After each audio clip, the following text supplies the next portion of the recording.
this is a power move that I've learned about in 1999. And she has executed it with a precision that was crazy. Okay, to explain to you the whole thing, you have to understand that you have two ways to monetize a song, right? When you write a song and you compose a melody or you compose the music for a song, this is called a work, okay? So let's say I do a song called One Love, right? So One Love, I made the music, composed the melody of the music and the melody of what I sing, and I wrote the lyrics. So this is called the work, and the work is composed of the composition and the writing. That's a work. Okay, so One Love is a work called with composition by me, Kaysha, and the writing by me as well, right? So this is a work. Now, when I go to the studio and I record a version, when I'm singing and the music is printed on a tape or recorded in a computer, once this song is finished and it's now a song that is ready to be sold, this is called a recording. And the recording or the master belongs to who paid for the gravation, the recording of that song in that CD or in this studio. So who paid the studio is the owner of this recording, right? Now, let's say that I have a song called One Love by Kaysha, and I composed and I wrote it. Now, I'm also the singer of the song. So I went to the studio and I did a version of that song. This one I own, right?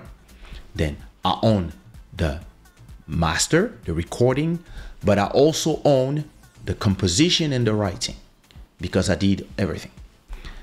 Now, let's say that Agnes, who's here, decide that she wants to do a version of One Love. She also wants to sing One Love by Kaysha. So she does a cover.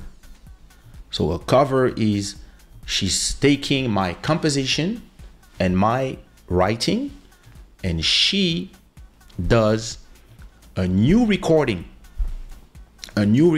So she pays for a new studio, and in that studio she sings the same song. When I get older, etc. She's singing her way, and maybe she does a bossa nova version of One Love. So she is now the owner of One Love by Agnès Hébert. That version is her master. She owned that recording, but the composition and the writing is still mine because she's singing my song and her version belongs to her, but inside of her version, the composition and the writing is still the original song.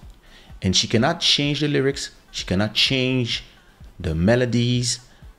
So she's just doing a cover. If she changes the lyrics or she changes anything, it's called an adaptation, right? So that's not what we are talking about now. We are talking about just singing the same version of a song, a new version of the same song.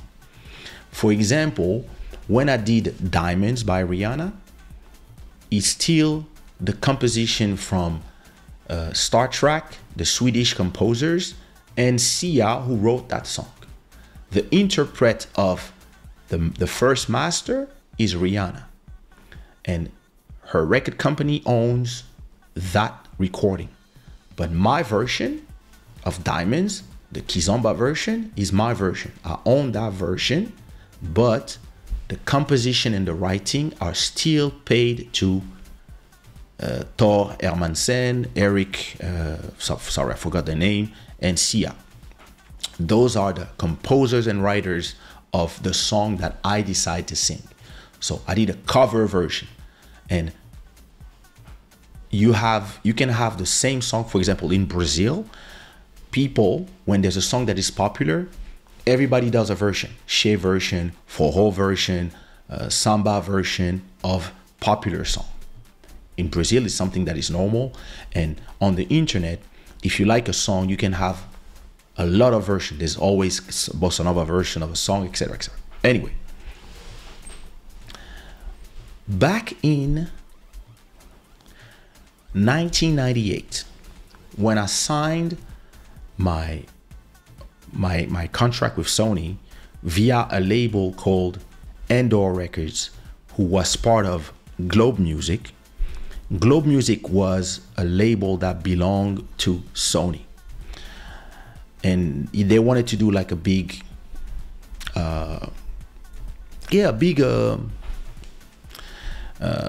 world music label. So they bought a bunch of labels, they brought it together, and they created this entity, and that's where I was signed. And so this was under Sony. But while I was doing so, that's 98. In 99, when they asked me to do my second album, I had no idea what was going on in the business, but in reality, Globe Music was ending because the three owners were not getting along, and now my label, Endor, was now taking all the money they did with my album and whatever they did during that time, and they had their own office. They always had their own office, but first we were at the Globe Music office. Now they had their new office, right? And so me, I didn't know anything of that. But what they were doing is they were separating themselves from Sony.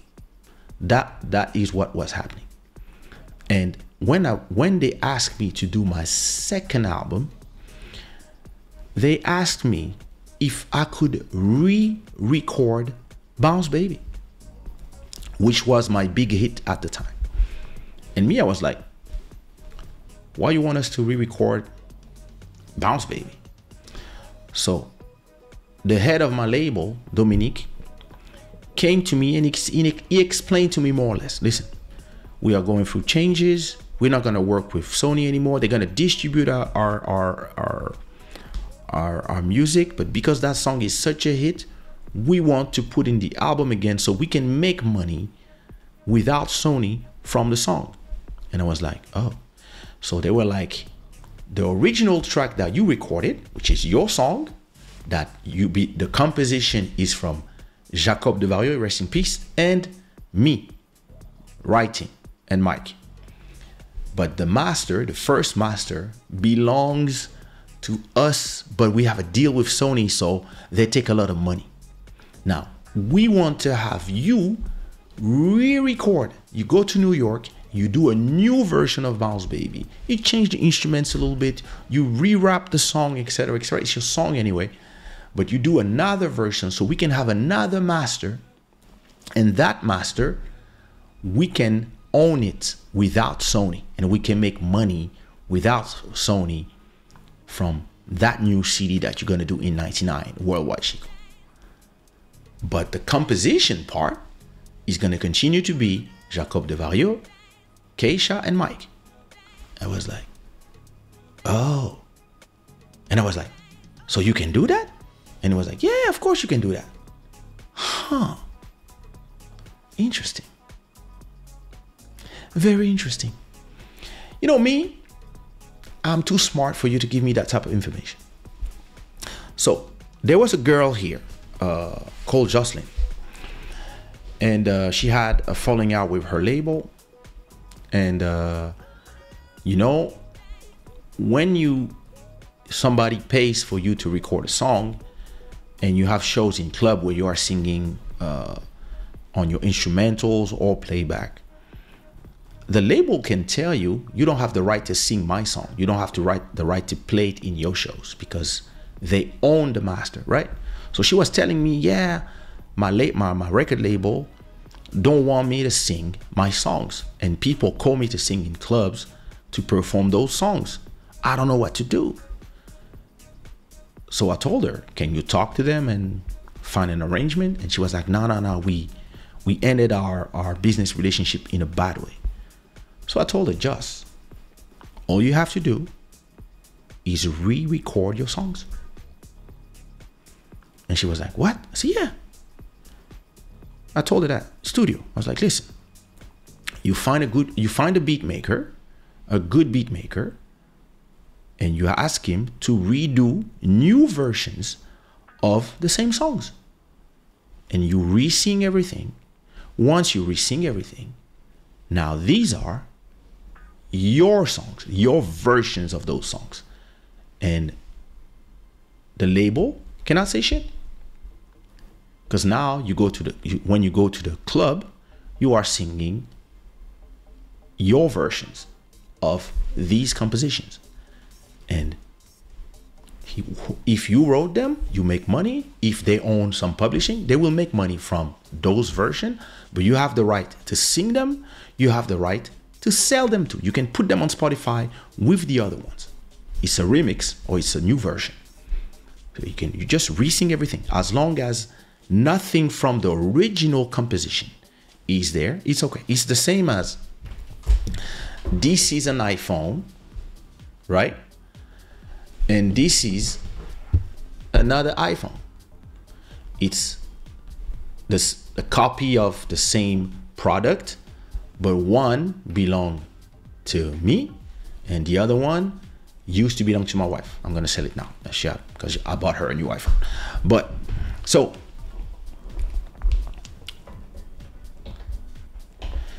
back in when was it? A few years ago, Taylor Swift had Taylor Swift had her album, right? I'm not sure which album is it. Is it 1984? I'm not sure. But she had a few of her album that didn't belong to her because she was signed to a record company, right? It was before she became so powerful. She didn't have her own record company yet, and her label, or whoever owned her albums, she was trying to get her masters back. But there's a guy called Scooter Braun who was the manager of Justin Bieber and other people who is in the business. He came and he bought all her music. He bought because listen, okay, let's go back to lessons. So you have your songs, right, that you compose, and you did some recording and they belong to Sony Music, for example, right? If tomorrow Sony Music wants to sell your songs to Universal, they can. Or you can buy them yourself if you have the amount of money they want from the songs. The owner of the masters, the recordings, can sell them to whoever they want, right? And Taylor Swift was very, very, very, very angry at that time because I think she hates that guy, Scooter Braun. I don't know why. I don't know what's the history, but she don't like that guy. And she was pissed off that this guy was now the owner of her catalog of old songs. She was pissed off. And she talked about it. She was like, yo, this guy bought my songs, a guy like this. She was angry as hell, but there's nothing she could do because she was saying it's my songs, but she didn't own the masters. She didn't own the recordings that people were buying in CDs and etc., etc. So, she continued to do her thing, become bigger and bigger and bigger. When she got big enough, she probably asked that guy she doesn't like, or his company, hey, listen, I want to buy my songs. I want to buy my masters. I want to buy my catalog. I want to buy the ownership of these songs so that when they stream, I make money and not you. How much do you want? And maybe the guy was saying, listen, you are the biggest artist out there. I'll make $1 million every month from your streams. I don't see why I should sell them to you. Listen, 200 million. Are you crazy? That's too much money. Eh? Listen, you want to buy them? That's the price. So at a point, what Taylor Swift did this year, this week, was exactly what Dominique Rousseau told me to do in 1999. She went and she re-recorded every song in her old album.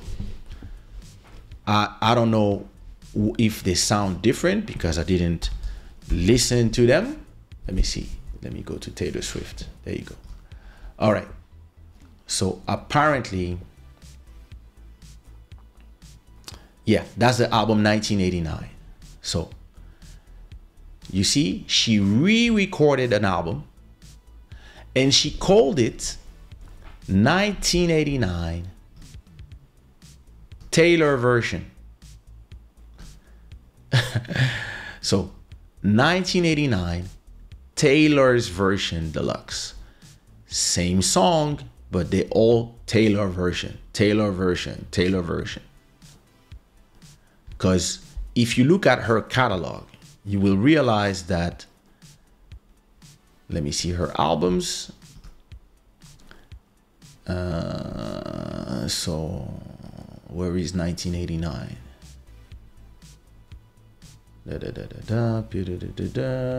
Here it is. In 2014, this is the original 1989. And this one doesn't belong to her. It belongs to a company called Apollo. And these people, they didn't want to sell her back her songs. So 2014, copyright Apollo, right? This is the original version of all these songs. Welcome to New York, Blank Space, etc. So what she did, she took all these songs and she recorded a new version of Welcome to New York, Blank Space, Style, etc. But this one belongs to Taylor Swift. And then she told her millions of fans, because she's powerful like that, she told her 100 million people that listen to her every year, stop listening to the old versions. Look, number 1 and number 2 is already the new versions of the songs. You see, these ones with billions of streams is still the old ones. But now, you see, people are starting to listen to the new versions of her songs. And she's already did 1,000,005 sales, not streams, sales. So it means she probably made already billions of streams because she has hordes of loyal fans. And she told all her fans, I want you to continue to listen to my music, but I don't want you to listen to the old versions of my songs. I want you to listen now to these versions. And all her fans, they were like, yes, maybe, listen, maybe not everybody, but if you have 100 million people that listen to you every day, and at least 80 million of these people, they stop listening to the old versions of your songs and now they listen to the new ones, then whoever owns your old album is fucked. Because maybe they were making 1 million every month and all of a sudden they're gonna make 100,000 every month because all your fans, they will not touch this album anymore. Because what she was saying back in the days when people sold, when these guys bought her music, she was like, I want my fans to stop listening to these songs. And I don't want to do them in shows anymore because I don't want these people to make money. But the fans were like, listen, we love these songs too much. We cannot stop listening to them. And she replied to that. Here is new versions of the songs. And it's something, and it's checkmate. And this is why it's something I've been telling artists for a long time. If you are fighting with your label, and I've been telling this even to artists that work with me, listen, if you are fighting with your label and yeah, listen, I don't know, they don't want to pay you for your royalties or yeah, listen, they don't want to invest in you anymore, etc. And you want to take care of your own career and make money from your music and even your old catalog, you can either buy it like I did. I bought my first 2 albums. I made money from album number 3, Sumia's first album, Elisio's first album, Abeje's first album, and then Sumia's second album. By 2006, I had enough money that I went to Dominique and Olivier, the owner of that label in 1998. I went to them and I said, listen, I want to buy my catalog. What you mean? Hey, I want to buy my first 2 albums. And because back then there was no streaming and nobody was buying music on the internet, it was still buying music on CDs. For them, they were like, hey, we made the money already. So they sold me my masters for almost nothing. Today, they're like, damn, this kid was in advance because now I'm making money from all my music. From album number 1 till album number 10, all the money that is generated by my music goes to me. And because she could not do that, what I did, because an enemy bought her masters, she just checkmate that guy. She just now made all that music that he owns, I would not say useless, but it lost 90% of its revenue possibilities. Because now she can call every movie, she can call everybody and say, hey, when you play my songs, you play this version. When you want to play the music videos, I don't know if maybe she redid the music videos too. I don't know yet. I don't know. But what she did here is a checkmate. Look at this. All the songs, they already played. So she has 2 versions, right? And she already has, every song has hundreds, 34 million, 39 million, 45 million, 36 million. Imagine just that song, just the first song, just the first one, right? Welcome to New York. So 34 million, that's 34 multiplied by 3,000. So she made $100,000 just from the first song. Another 100,000 from the second song, 45 from this one. So 45 by 3,000 is 136. So just from the 3 songs, we are already at 330. Add these 2 and we're already at 500,000. So just go, listen, that one down there, 541 million stream, right? Wildest Dream. So 541, that's 1,036,000. So listen, just from the top 10 songs of this album, she made $2 million in a week just from these songs. Oh, who made a super chat? Oh, I didn't see. Bruno, thank you so much, bro. Long time, bro. So imagine, just from the top 10, she made $10 million and $2 million just from the top 10 songs. In a week, $2 million. And this is a lesson. And listen, as I told you in the beginning of this episode, what happens when you hack the system? They change the rules. So starting today, every contract that you sign, they added a clause in the contract, the record label, that says you don't have the right to re-record your songs. The songs you have with us, now the labels are saying you don't have the right to re-record them. You don't have the right to take all these songs and do same versions or new versions or remixes. You can only do new songs. That's for all the new artists. And I'm sure, knowing the labels the way they think, I'm sure they're going to call all the big artists that have big songs and they're going to tell them, hey, we want to do an addendum to the contract. We're going to give you a little bit of money. We're going to give you $100,000 in advance. Or I heard you need some money to buy a house. Or I heard you bought a lot of things. You bought a bot and now you don't have any money. And I heard you need an advance. Like, listen, we can give you a $200,000 to help you with whatever problem. We heard your mom is sick or something. Okay, you can have $200,000 in advance, but you have to sign this addendum that says that we add to the contract that you cannot re-sing or recreate the songs. Now imagine how crazy it is. So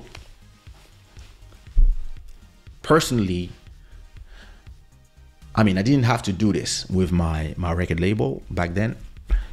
But soon as in 99, they told me that, and they told me that I could re-record my own songs and I would own them, because that's what they made me do for them to screw Sony. I look at them and I was like, so if I re-record myself, my songs by myself at home, I can also own my versions? And they look at me, they're yo, calm down. Forget about this. You don't do this. And me, I was like, So listen, you can even, these artists are just too proud to do this. But you could go and take the best songs from Aya Nakamura, the best song from Kaysha, the best songs from Kalema, the best songs from Nelson Freitas, the best songs from whatever artist you want, right? And do an album of 10 songs or 15 songs compilations that are just covers, just other versions of their songs. And you have the right to do it. The laws give you the right to do it. And then you put it out. And then as long as you respect the composition part, One Love, you write, written by Edward McCullough, composed by Edward McCullough. Okay. Rebound Chick by Nelson Freitas. Oh, the composition is Edward McCullough. Writing is Nelson Freitas. Okay. Louis Johnson. Okay. Muda Linda by Nelson Freitas. Composition by Antonio Miranda. That's Louis Johnson. Writing by Antonio Miranda and Nelson Freitas. Kalema. Perfect. As long as you respect the composition part, you can do new versions of these songs. Anybody can arrive and do a whole album with just hits of other people, and then they blow up like this. So, to give you an example, for those who want to make money, let's take the biggest song from Taylor Swift. That's "Cruel Summer." All right. If I type in search on Spotify, "Cruel Summer," you're going to see that songs, there's the original, there's Bananarama, of course. I don't know if it's the same song. Let me see the credits. This one is by Karen, Tony Swen. I don't know if it's the Taylor Swift is maybe another song. Yeah, it's another song. Okay. You have the original, and all these are versions recorded by other people. So let's say we take Luca Gaccio, and if you look at the credits, you will see that the writers are Taylor Swift, right? Taylor Swift, Jack Antonoff, Annie Clark. So this is a version of "Cruel Summer" done by another group, probably a bossa nova version. I don't know. if you take, let's say, Diamonds by Rihanna, right? You're gonna have the original, Diamonds by Rihanna, written by Benjamin Levin, Mikael Eriksson, Sia Furler, Tor Erik Hermansen. That's Stargate. Okay. Now, if you find the version by Kaysha, right? If you look at the credits, you will see that it's the same writers. But the performer who sing this version is Kaysha. And this one belongs to Sushi Raw. When this one belongs to Stargate, Def Jam and Sony Music Publishing. Now, if you go, for example, if you take, I'm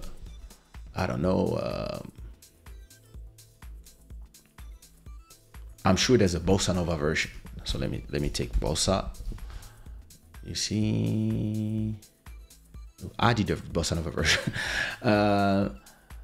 I'm sure that if you take, bossa hits, right? You're gonna have Diamonds in bossa nova. And if you look at this one, you look at the credits, oh, they didn't put it. But I'm sure it's the same Diamonds, but played in bossa nova. So there's a lot of bossa nova compilations. What they do, they take a lot of hits and they do bossa nova versions.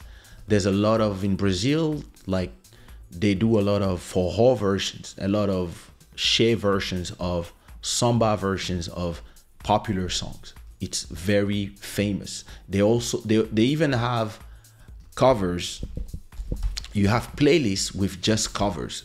Okay, these are my playlists, but for example, popular covers of songs or jazz covers of songs. You see, this is jazz versions of Easy on Me by Adele, Someone Like You, Don't Stop Believing, Imagine All the People, I'm a Creep by TLC, jazz versions. As long as you respect the original composers of a song, you can recreate a version. So as an artist tomorrow, if you have a problem with your label and your thing is irreparable, you can re-sing your songs. It's something I always tell people. This is the easy way out. It's not easy because you still have to redo the music and re-sing them. But listen, you can do a new version and then you can go play them. I know a lot of artists. For example, here we have a Kizomba artist called what's her name? She was signed to my cousin DJ Valdo. What's her name?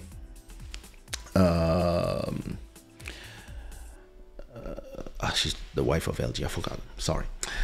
Anyway, she had a problem with the label. She had a problem with her label, and because of that, she stopped performing because she didn't have the right to perform the songs. And the guy was like, he put the lawyers on her, etc. And he said, yeah, you're not performing the songs until you give me the last album that we have in a contract. We have an agreement, and this is what it is. So listen, I'm not here to say who's wrong, who's right. They have a contract. If in the contract it said that if she leaves the label and she doesn't finish her contract, she cannot perform the songs. So she was not able to perform the songs in the clubs where most of the time you sing on the original masters. And that's what I told her, and I told her husband. I said, all you need to do is create new versions of the songs. That's all you need to do. Once you have new versions of the songs, he can say, shit,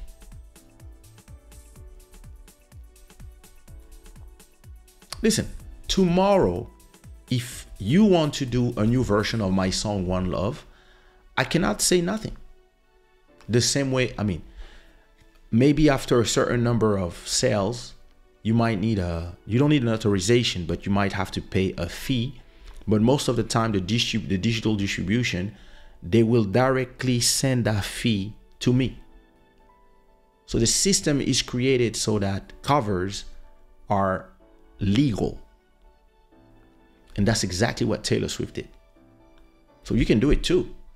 You can do it if you have a problem with your record company and listen, you just want to own versions of your songs. Listen, all the artists that work with me, yeah, they can do it too. But me is different. I have a great relationship with all the artists that pass through my label. So if Mika Mendes needs for example, Mika Mendes was doing a compilation album for his 25 years career, and he asked me if he could use all the songs that I own, Criolla, Poco di Bo, etc., etc. And I said, yeah, no problem. Do your thing. I don't have a problem. I give you the authorization. You have, of course, a contract that tells you what you can do, what you cannot do. You cannot do this, you cannot do that. You can do this, this, this. Go do your thing. Release your compilation album. And do you want me to pay you something? No, it's okay. Let me use Magico on my compilation. For example, we can do an exchange. I don't have a problem. Same thing with Eligio, Sumia, all the artists I have worked with. I don't have an issue. I never told them they cannot sing their songs. Even the ones that it ended up in a bad way, like some people that I didn't speak to for a long time that now we're cool. Even during those times, I never prevented nobody to sing their songs, to go do shows and use the song in the clubs, because I'm an artist myself. I would not prevent an artist from eating, but I have the right. All these artists, I could tell them tomorrow if I'm in a bad mood or if I become crazy. I could tell them, hey, listen, you cannot sing the songs. What you mean? You cannot sing the songs? But I have no reason to do this. I think it's petty. It's a little childish, unless the person really has like robbed you or something. You could do stuff like that, but I don't believe in that. Because listen, I have some artists that we stopped speaking because they were disrespectful, but I still own the album. I could do what some people did, like my friends at Classic. When they have a fallout with you, they remove the albums from everything. They remove your videos. And me, I remember telling them one day, like, why do you do that? Because I was like, yeah, but they don't make money. You don't make money. I was like, listen, just let these videos be out there. And so now they are putting back, they have been putting back a lot of videos from artists that they work with back on their YouTube channel. But to me, that's a waste of money. Listen, I have some people, not a lot of people, but some people really listen. They were disrespectful. I didn't like the way we parted ways. Happens.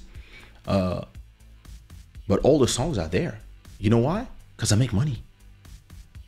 And if you become famous after me, I'm still gonna make money from you being famous. I'm not gonna be like, oh yeah, but my feelings, I was hurt because I don't care. That's exactly what I was telling my friend Siquato Pedro. He had this artist, it didn't work out, they don't talk anymore, and he removed the video and the songs from everywhere. I was like, bro, no. Continue making money. And yeah, listen, the fight is something else, the business is something else. And again, these guys don't realize, because they want to remove your songs from the platform to hurt you. But in reality, I can just go take the song, as long as I respect the composition. Even if you wrote everything, Zara Williams can go and re-record her old song and do a new version of the song with a new beat maker, as long as she respect whoever wrote and composed the song, probably Pedro and somebody else, or maybe Pedro alone. As long as she respect that, she can redo a version of the song and put it out. There's nothing you can say.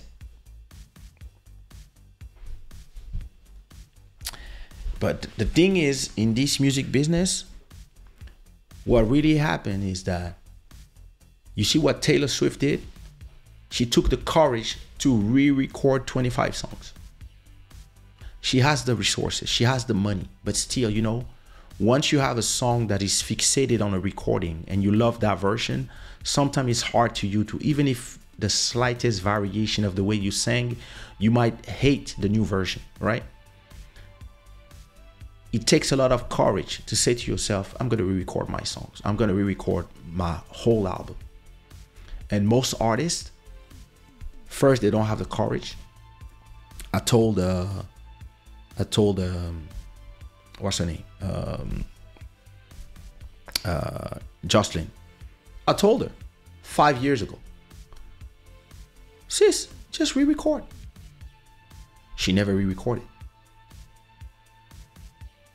And she was in beef with her label. I was like, yo, listen, I'm friends with her ex-label.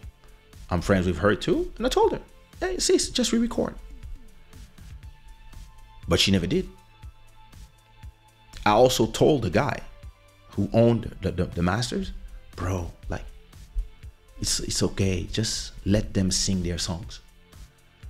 Because I'm on both sides. I'm a label owner. I'm a successful label owner and catalog owner, but I'm also a successful artist. So I understand the point of view of both. But again, like I told her, see, so all you have to do is re-record. So now she preferred doing new songs. And here, when you understand your business and you understand your surroundings and you understand the whole thing. And listen, there's a reason why a lot of the people from the music business, they hate me, because I tell people the truth. I've been telling artists for a long time, hey, listen, you don't have to stay there. You can be independent. You can do this. You can start making money this way, so you will not have to force to do this and this and this. And the people from the industry, they always hated me for that. But hey, listen, I'm going to do what I do and I'm going to win anyway. So at a point, you know, what Taylor Swift did is this. First of all, she decided that to work hard to re-sing a whole album, recompose, redo a lot of instrumentals. I will have to listen to versions of both songs to see if they redid them to identical, or if they changed them. I don't know. That's the first thing. Second thing, and this is even more important than putting the hard work, she knows the game. And I'm gonna tell you one thing that is very important about the game. 99% of the artists have no clue how the game works. They don't know what is the difference between a master recording, a composition, a writing, a work. They have no clue how it works. Not a clue. And this is why a lot of you guys are losing, because when it's time to find solutions, when you are in trouble, if you knew how the game works, you would be able to find solutions the way she found solutions. And then after that, it's just execution. And a lot of people, they lack in both. Not only they don't know the business, but also when it's time to execute, there's nobody.